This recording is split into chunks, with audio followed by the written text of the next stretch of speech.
noite, meus irmãos, minhas irmãs, boa tarde, noite, né? É uma alegria estar aqui na Igreja Presbiteriana Capital, revê-los e com esse santo encargo de partilhar a palavra do Senhor, palavra viva, palavra do nosso Deus bendito para vocês. Então, irmãos, eu peço que vocês abram suas Bíblias no Evangelho de Lucas, no capítulo 9, nós vamos ler dos versos 51 a 62, 51 a 62, 62. E eu vou pedir a gentileza de vocês fazerem essa leitura comigo. Eu quero fazer a leitura dos versos ímpares e os irmãos farão a leitura dos versos pares, sendo que no último verso nós leremos juntos. Começo a leitura então, meus irmãos. E aconteceu que ao se completarem os dias em que devia ele ser assunto ao céu, manifestou no semblante a intrépida resolução de ir para Jerusalém.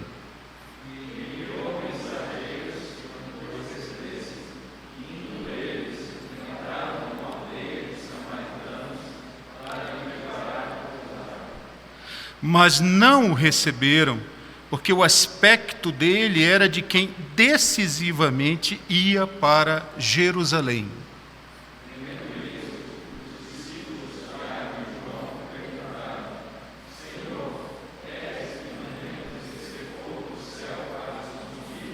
Jesus, porém, voltando-se, os repreendeu e disse: Vós não sabeis de que espírito sois.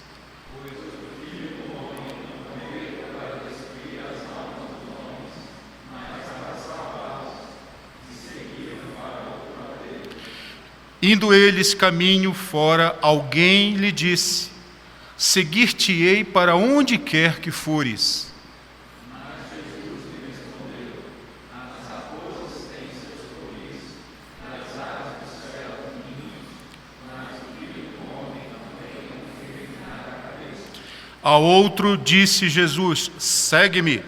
Ele, porém, respondeu: Permite-me ir primeiro sepultar meu pai.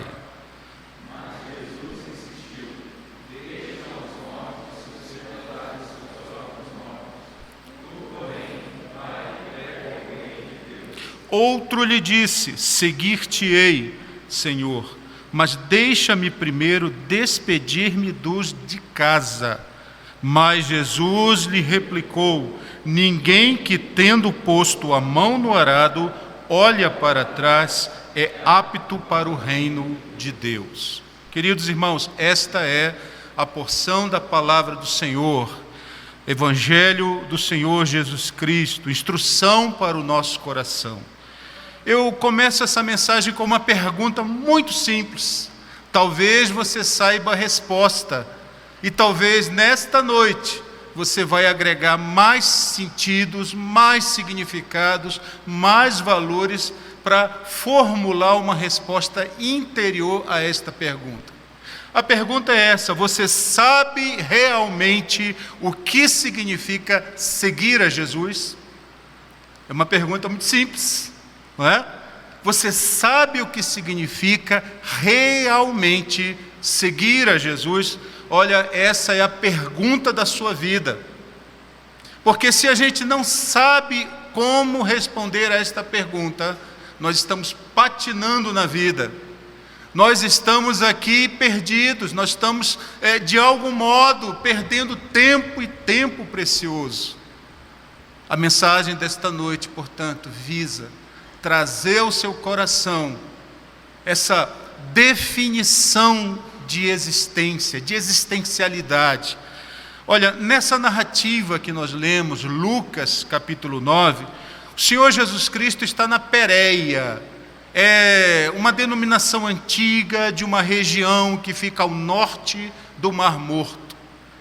E nesse capítulo 9, irmãos, um capítulo muito denso, muitas coisas aconteceram nesse capítulo 9, mas eu destaco aqui um fato em particular que está neste capítulo, que é decisivo, ou seja, a transfiguração de Jesus. E olha, é um momento glorioso, onde pouquíssimas pessoas do círculo mais íntimo de Jesus presenciou a glória do Senhor. E Pedro, Tiago e João viram nessa transfiguração o Senhor conversando com o que parecia ser mais duas pessoas. E interessante que eles identificam que um é Moisés e o outro é Elias. Não sei como eles chegaram a essa conclusão. Talvez tivesse ouvido, talvez isso veio como uma revelação. Mas o fato é que nesta transfiguração, o Senhor estava ali. E isso foi um ato extremamente glorioso. E sabe o que acontece depois desta conversa? Jesus toma uma decisão. E essa decisão que Jesus toma, ele toma com os olhos voltados para Jerusalém. É naquele momento que ele decide, agora sim, é o momento que eu vou definitivamente e pela última vez a Jerusalém. Ele sabe o que vai encontrar em Jerusalém. Ele sabe que ele vai experimentar momentos dolorosos. Ele vai ser traído pelos seus amigos. Ele vai experimentar um esvaziamento da confiança daqueles que andavam junto com ele. Ele vai experimentar uma acumulação de maldade explícita que vinha através dos inimigos, quer inimigos religiosos, quer inimigos políticos, quer inimigos estatais que estavam dominando Jerusalém e a Judéia e a Palestina naquela época. Me refiro ao Império Romano. Jesus sabe de tudo isso. Jesus sabe desse cenário, mas ele resolutamente vai enfrentar estes cenários. E ele sai. Interessante, meus irmãos, que nesta sua caminhada, neste rumo até Jerusalém, ele toma o sentido lá da Samaria. E o que é interessante é que muitos judeus, quando vinham da parte norte da Palestina, de Israel, e tinham que chegar a Jerusalém, eles faziam o possível para evitar o território dos samaritanos. Havia uma rixa histórica, havia um desagravo entre esses dois povos de muito tempo, desde que Samaria era a grande capital do Reino do Norte, quando então eles foram levados cativos no primeiro cativeiro que levou o Reino do Norte no ano 722 a.C. E como política de esvaziamento desse povo conquistado, o rei assírio, então, ele fazia grandes mudanças, ele trazia grandes contingentes de pessoas de outras etnias, colocava ali, levava, fazia uma troca. Ele obrigava uma miscigenação para que se perdesse a pureza da raça. Daí, então, da mistura desses vários povos, então aparecem os samaritanos, não mais como um povo puro, mas agora uma etnia misturada. E desde então começou a haver um atrito muito sério entre o povo do Reino do Sul, que era Judá, Benjamim, com aqueles que estavam lá que já haviam perdido a sua raça, a etnia era misturada. De lá para cá houve uma série de atritos, tanto é que no tempo de Jesus era muito comum que um pai, quando entrasse na sua casa com seu filho, antes de entrar na sua casa, na soleira, debaixo da soleira da porta, ele fazia o filho virar na região de Samaria, e desde pequeno ele ensinava seu filho a dizer o seguinte: maldito seja Samaria, que os teus campos apodreçam, que os teus animais morram no campo, que as tuas mulheres sejam estéreis. Ora, isso tudo que a criança era ensinada desde pequena pelos seus pais, era como se fosse um ódio ensinado, cultivado, e que fazia com que essa criança, ao crescer, ao adquirir mais autonomia na vida, já crescesse contaminada por um ódio étnico, racial. Por isso meus irmãos, que nos tempos de Jesus se evitava ir para Samaria. E se os samaritanos percebessem que havia um judeu no território deles, os samaritanos o hostilizavam, o maltratavam, em alguns casos até os violentavam, por você ter uma ideia como era odioso isso daí. Essa relação era abusiva de ambas as partes. Assim, meus irmãos, quando Jesus então, ele resolutamente resolve sair em direção a Jerusalém e toma um desvio passando pelo território dos samaritanos, talvez os discípulos perguntassem: mas por que esta rota? Nós sabemos que não somos bem-vindos aqui no território de Samaria. No entanto, o Senhor escolheu esse momento. E aí talvez algumas coisas eles estivessem se perguntando, né? E aí, irmãos, uma coisa interessante que me ocorre aqui, não sei se vocês, quando ouviram a mensagem sobre a transfiguração, né, a gente sempre fica assim, né? O que eles conversaram? Qual teria sido esse enredo? Qual teria sido a mensagem entre eles? O que eles falaram entre eles que levou Jesus resolutamente a sair focado numa só direção, num só propósito de existência? Olha, irmãos, eu não tenho dúvida nenhuma que o centro da conversa entre Jesus, entre Moisés e Elias foi a cruz. Não tenho dúvida nenhuma. Não tenho dúvida nenhuma de que Jesus mostrou para eles também a convergência profética que apontava para a plenitude dos tempos, quando o Senhor viria para ser o resgate de muitos. O Senhor viria então para ser o nosso Redentor bendito. E isto está tanto na lei quanto está nos profetas. Olha que coisa maravilhosa a gente percebe. Meus irmãos, a cruz estava no centro daquela conversa. E aí então, irmãos, esta sessão que a gente vê aqui do capítulo 9, que vai de verso 51 até o capítulo 18, verso 30, é uma grande sessão no Evangelho de Lucas, que é conhecida como o caminho da cruz. Tudo que você estudar e ouvir dentro desse grande espectro textual tem a ver com a cruz. Tem a ver com as decisões de Jesus objetivas. Tem a ver com as direções objetivas de Jesus. As palavras, os discursos de Jesus são todos voltados para o grande sacrifício que Ele fará. Você percebe que Jesus não perde tempo. Você percebe que Jesus não deixa gastar seu tempo precioso com coisa que não tem valor. Você percebe que Jesus é pontual em muitas das coisas que Ele fala. E no texto que nós lemos, a gente já começa a ver que Jesus não perde tempo com coisas vazias. Assim, meus irmãos, este longo período, né, que vai de Lucas 9, 51 até Lucas 18, verso 30, é um longo período textual onde nós temos muitas parábolas, muitos episódios, muitos ensinos, e isso a gente não encontra assim, olhando tecnicamente o texto, a gente não vê assim como se fosse uma sequência gradual e progressiva de coisas que estão acontecendo. Quando Lucas colecionou os textos e foi montando a estrutura textual, o que parece aqui, irmãos, que é uma coleção de histórias que ele foi colhendo por inspiração do Espírito Santo, e não uma narrativa completa e sequencial. Ela representa, portanto, os ensinamentos do Senhor Jesus no último ano do seu ministério, e vai refletir, portanto, um período de muita rejeição e de muita tensão.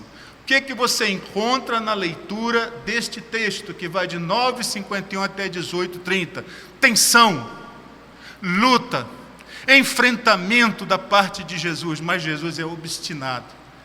Jesus está focado na cruz, nada vai dissuadi-lo disso. O texto que nós lemos, portanto, Lucas 9, de 51 a 62, o texto que nós lemos, Jesus começa a apresentar a perspectiva da cruz. Nós vamos ver aqui, irmãos, a perspectiva do discipulado pela cruz. Assim, queridos, é importante, portanto, e eu quero instruir o seu coração a partir dessa introdução, e dizer que, à luz das palavras do Senhor Jesus, nós devemos tomar as seguintes resoluções para termos uma nova vida mais abundante. Olha, se eu fosse dar um título a esta mensagem, que título eu daria? Resoluções para uma nova vida. E por que resoluções para uma nova vida? Porque Jesus vai nos apresentar neste texto algumas decisões que nós precisamos tomar, justamente porque Ele está focado na cruz. Ele quer também que os seus discípulos sejam focados na cruz, não percam tempo. Portanto, quero apresentar 3 resoluções nesta mensagem para ajudá-los a que a sua vida de discípulo seja uma vida focada na nova vida em Cristo Jesus. Primeira resolução é que você não pode desprezar a presença do Senhor. Segunda resolução que veremos hoje é que você precisa apresentar seu coração para ser transformado pela palavra do Senhor. E terceira resolução, não ceda aos inimigos da nova vida no Senhor. Então permita-me guiá-los por este cenário. Resolva não desprezar a presença do Senhor. A gente começou esse texto lendo que uma grande honra chegou numa aldeia. E que honra foi essa? Hospedar o Redentor. Dar a ele guarida, para que ele pudesse chegar. Meus irmãos, quanta transformação poderia ter vindo deste relacionamento com o Senhor. Ensino, transformação, um olhar mais íntimo e penetrante no coração, uma revisão de vida. Mas nós lemos o texto, que aqueles homens daquela cidade, daquela pequena aldeia, recusaram receber o Senhor Jesus Cristo, porque eles perceberam que o olhar de Jesus estava na direção de Jerusalém. Possivelmente tenha sido essa a razão que fez com que eles fechassem as portas de Samaria. E olha que Jesus, pela narrativa dos evangelhos, já havia feito grandes sinais em Samaria. Jesus era conhecido lá, mas por causa do ódio racial, mas por causa das disputas étnicas, porque o olhar de Jesus estava voltado para Jerusalém, eles fecharam o coração para a graça do Senhor. Deixe-me dizer uma coisa, muita gente fecha o coração ainda hoje para Jesus, por causa do preconceito, por causa do medo, por causa de desconfianças. Não acha que Jesus é digno de entrar na sua história, na sua vida, e se Jesus entrar na sua história e na sua vida, vai reorganizar o caos interior que nós estimamos tanto. Ora, eles deixaram de acolher o Senhor, aquele que veio dar a vida para eles. A primeira aplicação que eu faço para você, povo bendito, irmãos e irmãs amadas da Igreja Capital, não errem como os dessa aldeia samaritana. Não fechem a porta do seu coração para a ação do Espírito Santo de Deus. Permitam-se ser guiados por esse amor que é despertado pelo Espírito Santo em nós para o Redentor. Priorizem a presença do Senhor, desenvolvam uma sólida vida devocional que nos sustentem, que sustentem os irmãos nos desertos da vida, sabe? Nós podemos errar como os samaritanos erraram. Nós podemos fechar a porta do nosso coração por diversos motivos, todos eles injustificáveis, diante da oferta da graça que nos é dada por um Deus que nos ama. Não recuse Jesus.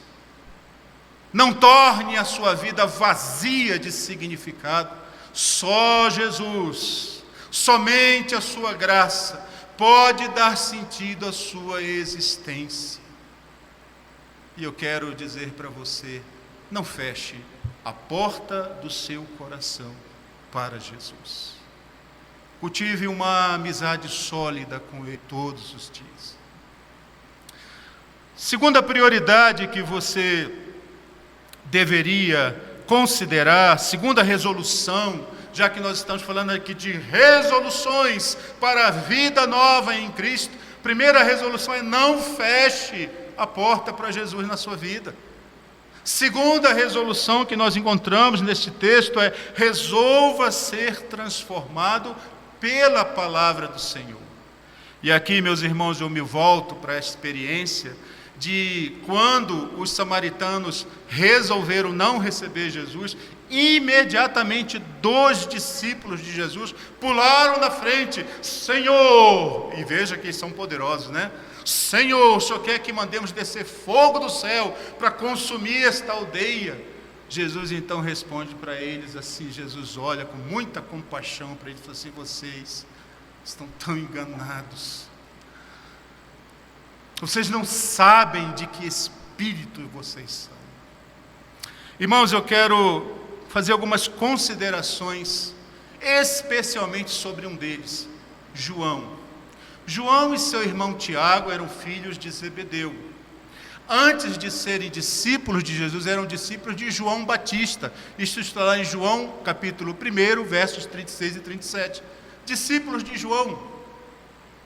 E interessante, meus irmãos, que quando eles se tornam discípulos de Jesus, há um choque na maneira como João lidava com seus discípulos e na maneira como Jesus lida com seus discípulos. Interessante essa mudança de percepção. E aí então o Senhor os confronta. E olha, irmãos, no caso de João, quando é mencionado esse texto aqui, né, de Lucas, João é muito jovem, meus irmãos. E olha, percebam que João, como jovem, ele, pelo menos no Evangelho de Marcos e Lucas, são narrados 4 episódios que mostram como que João foi muito justo o apelido que Jesus deu para ele, de filho do trovão, não é? E olha só, meus irmãos, o primeiro está lá em Marcos 3,17, que diz aqui que ele era um jovem de coração inquieto, intempestivo, impetuoso, ele era pavio curto, você não podia falar nada para o João que ele já tinha uma resposta na ponta da língua. Impressionante, João era aquele que bateu, levou. João era esse tipo de pessoa. Assim, meus irmãos, Jesus lhe dá o apelido de filho de trovão, intempestivo. Uma segunda coisa para você saber quem é João jovem, está lá em Lucas 9, de 49 a 50, quando você encontra este jovem com muita sede de autoridade. Como assim? Este texto conta a história de um exorcista que em nome de Jesus estava expulsando demônios de pessoas, e ele ia seguindo a comitiva de Jesus de longe, não chegava perto, mas ele foi tão impactado pelo poder de Jesus, ele se sente tão pecador que não tem como chegar, mas ele está lá meio de longe, observando tudo que Jesus faz, e no nome de Jesus ele expulsa demônios. João percebe isso. João vai até ele e diz assim: você não está autorizado a fazer isso, você não está autorizado a expulsar demônios no nome de Jesus, só quem pode fazer somos nós do colégio apostólico. Ele tinha muita autoridade, viu? Percebe isso? Terceira coisa que a gente vê desse João jovem, que é impetuoso, que tem sede de autoridade, ele tem sede de poder, é justamente o texto que nós vimos aqui, quando ele quer mandar descer fogo do céu. E isso aqui, irmãos, é uma repetição que ele quer fazer do que a gente encontra lá em 2 Reis, capítulo 1, quando Elias, no monte, o rei Acasias, que Elias foi lá e pregou contra o reinado ímpio de Acasias, e ele então vai e Acasias manda uma comitiva militar, um capitão e 50 homens para capturar Elias, e Elias assim: olha, eu vou mandar descer fogo do céu, e fez o gesto, o fogo desceu e consumiu Acasias manda uma segunda comitiva, um capitão e 50 homens, de novo são consumidos pelo fogo. Isso ficou na memória dos judeus, isso ficou na memória e no coração das coleções de histórias que João ouviu. Ele queria ter esse poder, ele estava servindo o rei, ele queria ter autoridade de mandar descer fogo do céu. E Jesus, você não sabe que espírito já habita em você, você não sabe que espírito é esse. O quarto episódio que você pode ver aí, irmãos, é quando ele pede para sua mãe fazer um pedido todo especial para o rei Jesus. Jesus, olha para meus filhos, vem aí, hein? Tiago, João, o senhor não vai encontrar melhores ministros do que esse. Saiba, Senhor, que eles estão prontos para te servir. Jesus, então, de uma forma muito elegante, dá uma resposta que não a humilha, mas diz que não é este o caminho do reino, não é? Assim, meus irmãos, quem é João como jovem? Inquieto, intempestivo, impetuoso, com sede de autoridade, com sede de poder, com sede de prestígio, com sede de reconhecimento. Jesus, quando o repreende, perceba isso, quando a palavra do Senhor chega no coração de João, de Tiago, quando Jesus diz assim: você não sabe que espírito já opera em você. Meus irmãos, isto reorientou a espiritualidade de João. Com isso, Jesus estava dizendo duas coisas, basicamente: que eles não sabiam quem eram e nem se reconheciam, e Jesus também estava dizendo que eles não sabiam quem Jesus era e nem o conheciam. Perceba, irmãos, aqui Jesus ensina que para ser seu discípulo, isto significa ser misericordioso com os outros, em vez de ser severo, vingativo. Irmãos, ao longo da história da igreja, os anais da igreja nos mostram erros gravíssimos, pecados, guerras, violências que foram cometidas em nome de Deus. Não é este o caminho do Senhor. Mas os homens, falando em nome de Deus, fizeram cruzadas, perseguiram etnias, mataram, cometeram genocídios, coisas terríveis foram cometidas. E eles acreditavam que estavam prestando um serviço ao Senhor. Este não é o que glorifica ao Senhor. Agora deixe eu lhe contar uma história aqui. Eu falei para vocês de João o Novo, o moço. João some da história. Talvez a última percepção que você tem dele são nos primeiros capítulos de Atos. Depois, inexplicavelmente, João some da história. Ele vai reaparecer quase que no final do primeiro século, um ancião. E ele vai escrever o Evangelho, as cartas e o Apocalipse. E interessante, meus irmãos, João, quando ele fala de si mesmo no Evangelho, ele não cita o seu nome. Você já reparou isso? Como é que ele se define? Ele diz assim: o discípulo amado. Ou então, aquele que dá testemunho destas coisas. Em algumas traduções do grego koiné, essa declaração é colocada no passivo. João teria dito assim, ao invés de falar o discípulo amado, ele fala o discípulo que foi amado por Jesus. Você percebe uma coisa extraordinária aqui? Este jovem que tinha sede de poder, reconhecimento, prestígio, que era intempestivo, que queria reconhecimento, passa 60 anos deixando que a palavra de Deus vá demolindo as suas expectativas, as suas paixões, vá tratando o seu coração, até que ele chega na maturidade da sua vida e diz: olha, eu descobri o sentido da existência.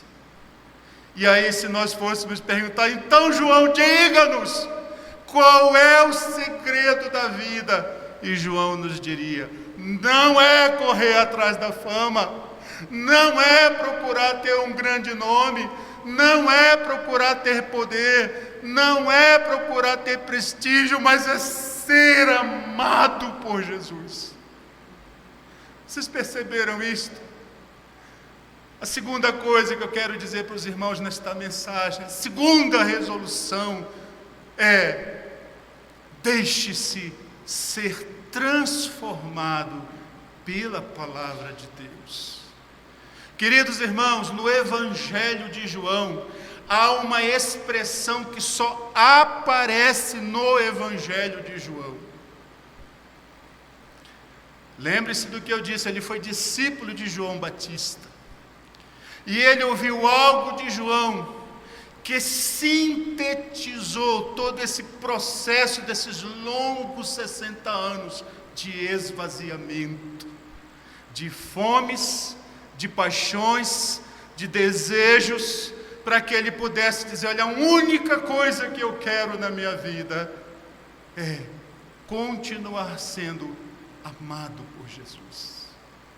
E sabe o que é que a gente só encontra no Evangelho de João? É a citação de João Batista, não aparece em nenhum outro evangelho. João capturou isso, porque isso é a síntese da sua transformação ao longo desses 60 anos. E a expressão é: antes importa que ele cresça e que eu diminua. Isto só está no Evangelho de João. João aprendeu pela palavra, pela ação do Espírito Santo na sua vida, que era importante ele diminuir ao máximo seus desejos, suas paixões, para que ele pudesse se contentar, encontrar a plena satisfação da sua vida numa única realidade: eu, João, fui amado pelo Senhor. João, como é que você quer ser conhecido? Aquele que foi amado pelo Senhor. Isso me basta. Isso me define. Não preciso de mais nada. Queridos irmãos, precisamos ser transformados pela palavra. Que seja essa a segunda resolução à luz deste texto, para você compreender. Primeira, nós vimos: não feche a porta do seu coração para a presença de Jesus. A segunda, esse longo processo que foi demonstrado na própria vida de João. Apresente a sua vida para ser transformada pela palavra, pelo Espírito de Deus, para que você chegue no mesmo contentamento, para que você possa dizer: com alegria eu digo, antes importa que o Senhor cresça e que eu diminua. Mas a terceira resolução que vocês precisam tomar, meus irmãos, e eu junto com vocês como um discípulo preciso tomar, é não ceder aos inimigos da nova vida no Senhor. E aí, irmãos, o primeiro inimigo que eu percebo, e estou aqui no versos 57, 58 deste texto, é um coração precipitado. E nós precisamos ler este texto à luz da urgência que Jesus tem, à luz do olhar focado na missão que Jesus tem quando ele desce do monte da transfiguração. Vocês lembram que eu falei que Jesus não quer mais perder tempo com nada? E ele vai encontrar alguns empecilhos de pessoas que vão colocar diante dele possibilidades de viver um ministério dúbio. E Jesus vai então reorientar, e isso vem a nós como uma lição. Irmãos, portanto, querer seguir a Jesus com um coração precipitado, ou seja, o coração precipitado é o primeiro dos 3 inimigos que a gente percebe aqui. Então a terceira resolução é essa. A primeira resolução nós vimos foi: não feche a porta do seu coração para Jesus. Segunda resolução: permita-se ser transformado pela palavra do Senhor. Terceira resolução: não ceda aos inimigos da nova vida no Senhor. E aí eu apresento 3 inimigos para você. Cuidado com eles. O primeiro inimigo é o coração precipitado. E o que é a palavra precipitação? O que significa? Precipitação vem de precipício, que é abismo, que é ruína. Veja o que está sendo dito aqui pela etimologia da palavra. Então, apesar desse primeiro candidato, nós lemos no texto, né? É uma pessoa que declara assim, palavras notáveis, impactantes, demonstra estar ansioso, precipitado, mas ele não tem noção do custo do discipulado. Queridos, muita gente quer ser discípulo, mas quando começa a avaliar o custo do discipulado, começa a dar passos para trás. A vida com Jesus é uma vida de compromisso. A vida com Jesus é uma vida definida. A vida com Jesus é uma vida em que a gente compreende o peso de andar com Ele. Assim, meus irmãos, conhecendo o coração das pessoas, Jesus responde colocando o pé no chão, deixando de lado o glamour das multidões, dos milagres, do poder, de tudo aquilo que acompanha a vida da fé. E Jesus mostra o lado real do preço de ser discípulo. Olha, envolve negação, envolve sofrimento, envolve sacrifício, envolve serviço abnegado. Irmãos, prestem atenção porque vai ser dito. Jesus não se agrada do trabalho que começa e logo termina. Percebeu isso? Se você é discípulo de Jesus, você precisa ser constante. Se você é discípulo de Jesus, você tem que começar o trabalho. E apesar de todas as dificuldades que vieram do percurso, continue para honrar o Senhor. Se você não dá conta de trabalhar sozinho, peça ajuda, clame a Deus por ajudadores, mas não abandone a tarefa. É isso que nos é dito aqui. O segundo inimigo, queridos, é o coração procrastinador. Palavra difícil de falar, né? Procrastinar significa prorrogar, postergar, adiar, delongar, demorar, retardar. Infelizmente, meus irmãos, isto é muito comum nos nossos dias. Alguém talvez diga assim: em outro momento eu vou seguir Jesus. Não agora, viu? Não sei, mas lá no futuro, talvez, quando eu tiver melhor condição, quando eu tiver com alguns projetos da vida já definidos, consolidados, lá eu vou abrir espaço no meu coração para Jesus. Ou quando eu ficar mais velho, ou quando eu aposentar, eu vou ter mais tempo para servir a Jesus. Cuidado com essa decisão, viu? Jesus deixa claro que pregar o evangelho do reino é a maior de todas as prioridades. Que isso possa arder no seu coração, porque ardia no coração do Senhor Jesus Cristo. Nenhuma outra agenda pode se interpor entre o discípulo e a pregação do evangelho do reino. Faça isso a partir da sua vida, faça isso a partir da sua casa, faça isso a partir dos seus grupos de relacionamento, faça isso a partir das amizades que você tem, faça isso conjugado com outros irmãos. Que a pregação do evangelho do reino seja o foco do seu coração. Meus irmãos, Jesus não se agrada do trabalho que nunca começa. Jesus não se agrada da nossa falta de lealdade a Ele. Por isso, pare de enrolar, viu? E comece a trabalhar para o Senhor, com alegria, com contentamento. Olhe para esta palavra. Jesus se agrada de um coração definido com Ele. E aí você tem toda a liberdade para dizer: Deus, me dê um ministério. Cria em mim, Senhor, uma possibilidade de anunciar o Teu reino. Eu não sei o que fazer, mas no que eu sei fazer de melhor, Senhor, me dá essa porta. para que eu possa ter contato com outros. Jesus vai te dar, viu? O terceiro inimigo, queridos, já estou encerrando. Nós lemos aqui no verso 61 a 62, que é o coração hesitante. Olha que coisa.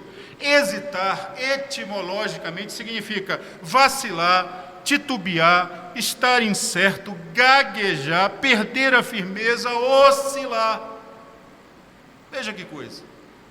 Assim, meus irmãos, este terceiro voluntário, ou candidato a ser discípulo de Jesus que aparece nesse texto, dispôs-se a seguir a Jesus, mas queria antes despedir-se da família.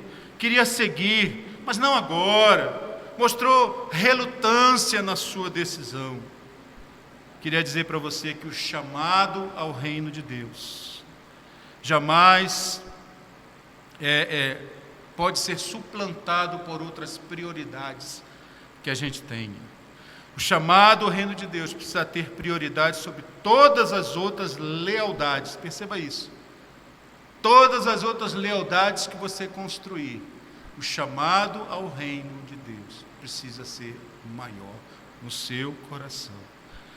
Coração dividido, irmão, jamais conseguiremos avançar no principal trabalho que o Senhor nos encarregou, que é dar testemunha da sua grande salvação. Então, resolva seguir a Jesus, viu? Perceba que eu estou agora colocando uma aplicação bem prática para o seu coração. Resolva seguir a Jesus. Desfrute de uma nova vida com mais propósito, evitando decisões, ações precipitadas, falta de lealdade, coração dividido. Siga a Jesus. Seja um verdadeiro discípulo de Jesus. Eu concluo esta mensagem dizendo a você que comecei com uma pergunta. Você sabe realmente o que significa seguir a Jesus? E nós vimos aqui algumas respostas que foram dadas. E entre elas eu destaco no seu relacionamento e no conselho que ele deu a João. Seguir a Jesus tem a ver com um coração compassivo. Seguir a Jesus significa ter misericórdia dos que jazem na escuridão. Seguir a Jesus significa ser leal, começar a obra e terminá-la. Visar a glória do Senhor em toda e qualquer tarefa que você fizer para glorificá-lo. Assim, para que você possa viver uma nova vida, de um discipulado precioso e sustentado pela graça do Senhor, resolva firmemente não desprezar a presença do Senhor. Resolva firmemente se deixar transformar pela palavra do Senhor. Resolva firmemente não ceder aos inimigos da nova vida. E aí, irmãos, sustentados pela palavra, encorajados pelo Espírito de Deus, seguiremos pelo novo e vivo caminho que nos foi aberto pelo Senhor, para adentrarmos no Santo dos Santos, pela mediação do Senhor, e vermos o nosso Pai face a face, e chegarmos sem vergonha no coração, e dizer: Pai, o que nos destes a fazer, o fizemos, para a glória do Cordeiro bendito. Que Deus nos abençoe, que Deus nos dê a sua graça, para cumprirmos este santo propósito. Quero orar com os irmãos. Vamos baixar as cabeças. Senhor bendito, nosso Pai amado, Tua palavra chegou ao nosso coração. E humildemente, Senhor, nos colocamos diante de Ti, com o nosso coração, ó Deus, querendo ser ensinado e querendo que a Tua palavra nos penetre todo, de tal maneira, Senhor, que não haja nenhum impedimento, nenhum empecilho a que o Senhor possa produzir em nós os frutos de arrependimento que glorificam o Teu santo nome. Então nos ajude, Senhor. Nos ajude a criarmos espaço no nosso coração para uma relação viva contigo. Nos ajuda, Senhor Deus, a sermos continuamente transformados pela palavra e pela ação do Espírito Santo em nós. E ajuda-nos a termos o coração vigilante contra as tentações que sobrevêm sobre nós com muita facilidade, para que a gente possa, ó Deus, atrasar o desenvolvimento dessa graça em nossa vida. Assim, cumpre em nós, Senhor, teu propósito fiel. É a minha oração por mim e por meus irmãos, no santo nome do Senhor Jesus Cristo. Amém.